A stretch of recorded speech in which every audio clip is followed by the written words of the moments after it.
Olá pessoal, hoje nós estamos aqui na Lagoa do Pivô, na UFV Campus Florestal. Aqui, essa lagoa aqui ele é utilizado para captação de água para a estação de tratamento de águas da UFV. Nós viemos aqui para mostrar a vocês algumas propriedades da água. Então, são três principais propriedades da água: propriedades físicas, químicas e biológicas. A água, a gente sabe, ela é um solvente universal, mas esse termo solvente universal, ele é mais ligado à abundância de água do que realmente ela é solvente universal em questão de dissolver qualquer substância, porque se você analisar bem, a água ela solubiliza poucas substâncias em relação à quantidade que nós conhecemos, principalmente porque ela vai dissolver principalmente substâncias polares. Mas essa propriedade da água de transportar substâncias faz com que ela incorpore em si várias impurezas. Algumas dessas não são prejudiciais à saúde, mas uma quantidade significativa é. Por isso existe a importância de conhecer os parâmetros de qualidade de água, para que se torne seguro o consumo de água, no caso de água de abastecimento, que é o caso aqui, e também quando você for tratar uma água, ou um efluente no caso, que você consiga remover as impurezas para devolver a água para o corpo receptor, no caso o efluente tratado. Então nós temos esses parâmetros. Então são os três principais, são assim, no caso físico, propriedades químicas e propriedades biológicas da água. As propriedades físicas, as principais que nós podemos citar aqui são temperatura, turbidez e cor. A temperatura, qual é a influência dela na qualidade da água? De acordo com você muda a temperatura, ela é proveniente normalmente por radiação solar, trocas com a atmosfera e com o solo, por convecção. E quando você altera a temperatura da água, você muda a solubilidade dela em relação aos gases, que é inversamente proporcional. Ou seja, quanto mais quente a água, você diminui a quantidade de gases que estão dissolvidos nela. Por exemplo, o oxigênio dissolvido é um gás que está solubilizado na água. Ele é importante para a vida aquática. Se você começa a ter despejos industriais, torres de resfriamento principalmente, você aquece essa água, você diminui o oxigênio dissolvido, e isso compromete a vida aquática, porque eles precisam, no caso de peixes principalmente, precisam de oxigênio dissolvido da água. Tudo bem? Agora, questões de cor. A cor ela é um parâmetro, ele não influencia muito em questão de qualidade, mas isso faz com que, por exemplo, uma água tratada que tenha cor, ela pode ser dispensada pelo consumidor, pois ele acredita que ele pode procurar água de outras qualidades, pois é questão mais visual da água. E também ela está relacionada naturalmente, o ferro e manganês pode causar cor na água, e é de origem natural. E origem antropogênica, nós temos despejos industriais, por exemplo, indústrias têxteis, indústria de celulose. Um outro parâmetro que nós temos aqui dentro das propriedades físicas é a turbidez. A turbidez é a resistência que a água tem à passagem de luz. Ele é um parâmetro importante, pois conforme a água, a luz solar penetra a água, você permite que ocorra fotossíntese. E também, uma água com uma turbidez elevada, a origem dessa turbidez normalmente são sólidos suspensos na água. Pode ser de origem natural também, ou antropogênico. Normalmente antropogênico é despejo de esgoto doméstico na água, e natural sólido suspenso pode ser proveniente de algas, rochas, entre outras coisas.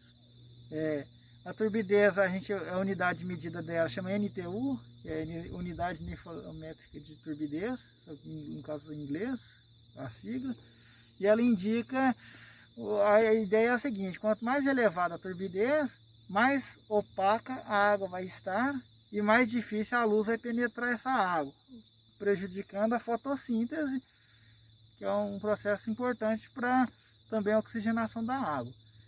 Então, esses são os 3 principais parâmetros que nós vamos ver dentro das propriedades físicas.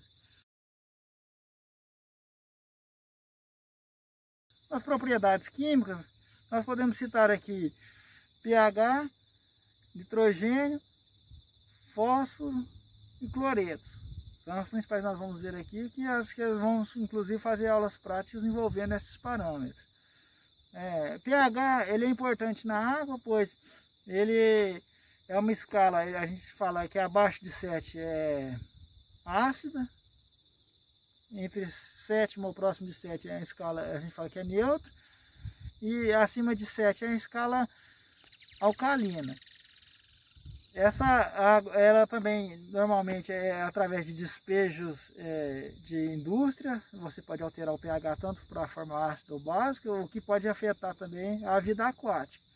E também para os seres humanos, por exemplo, uma água com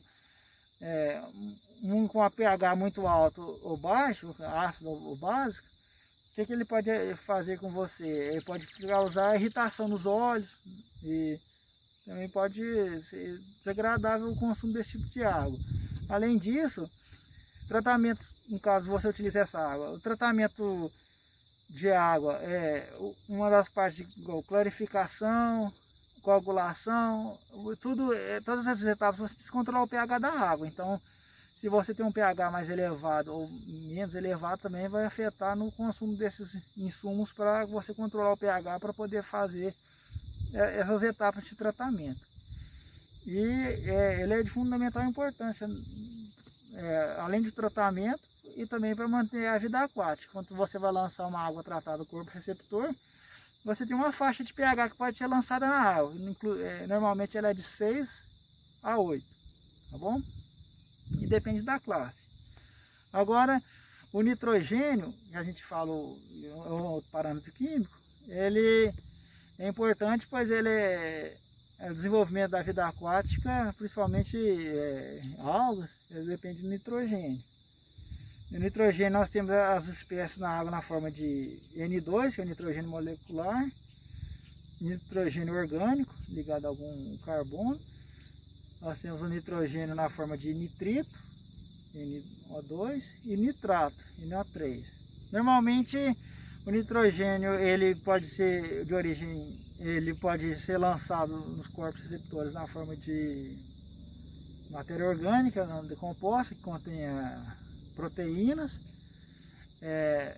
Você agora em despejos também industriais, que no caso é interferência antropogênica, e ele pode ter essas espécies.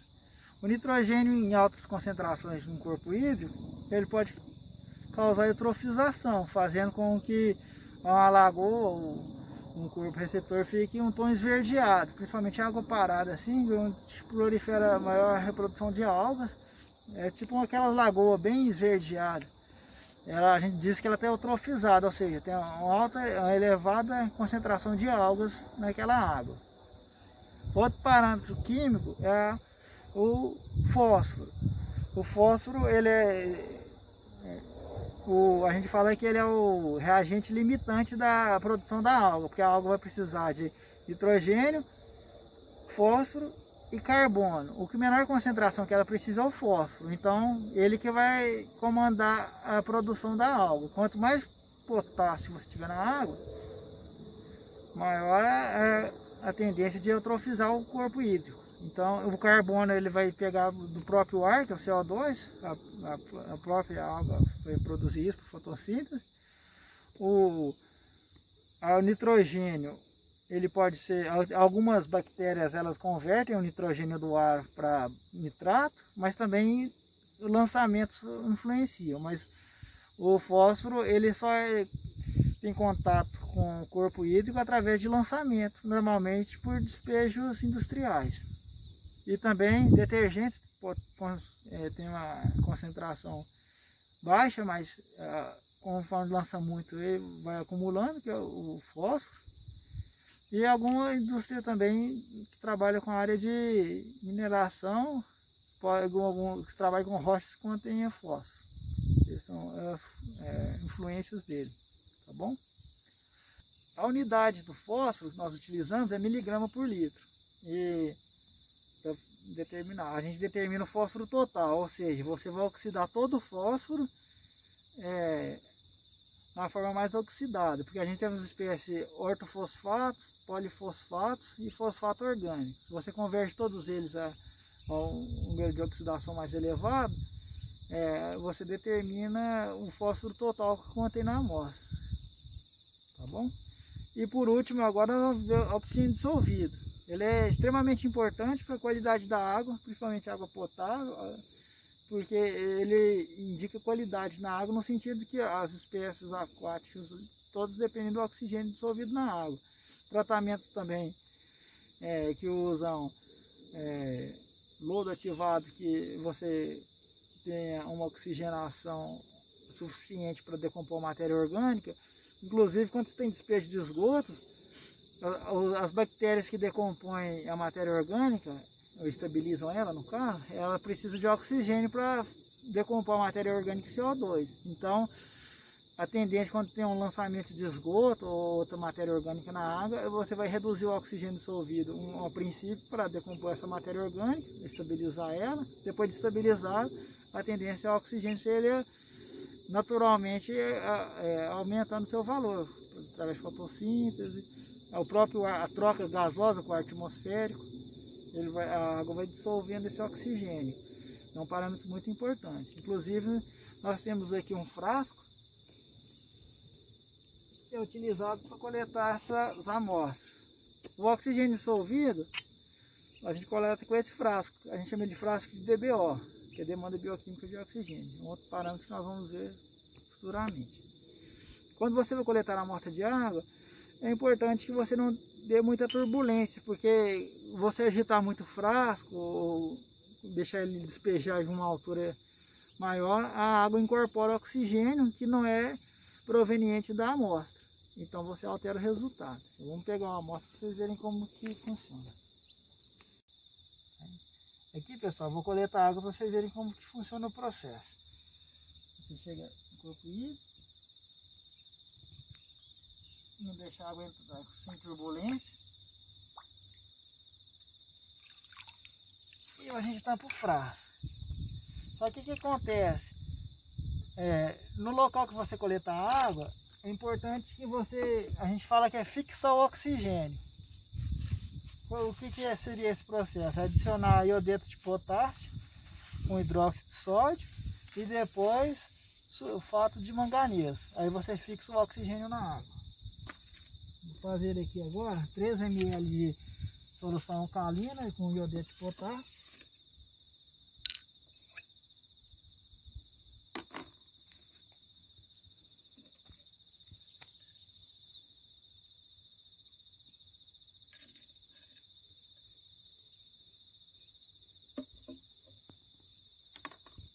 E agora 1 ml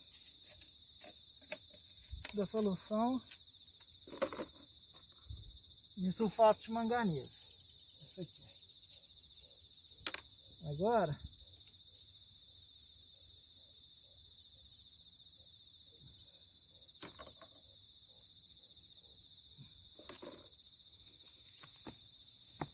observem que a coloração vai mudar da água.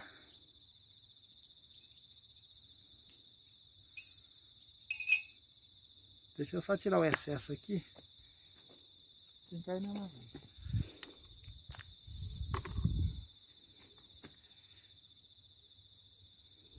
Nesse processo aqui agora, a gente está fixando o oxigênio da amostra nesse frasco. Forma esse sólido aqui é o manganês, é o hidróxido de manganês na forma mais oxidada. Aí ele captura o oxigênio presente na amostra, que está dissolvido na água, na forma de oxigênio molecular, O2, tá bom? E é isso. Agora nós vamos para o laboratório para fazer a análise de oxigênio dissolvido, porque essa etapa aqui é só a coleta e fixação do oxigênio, tá bom, pessoal?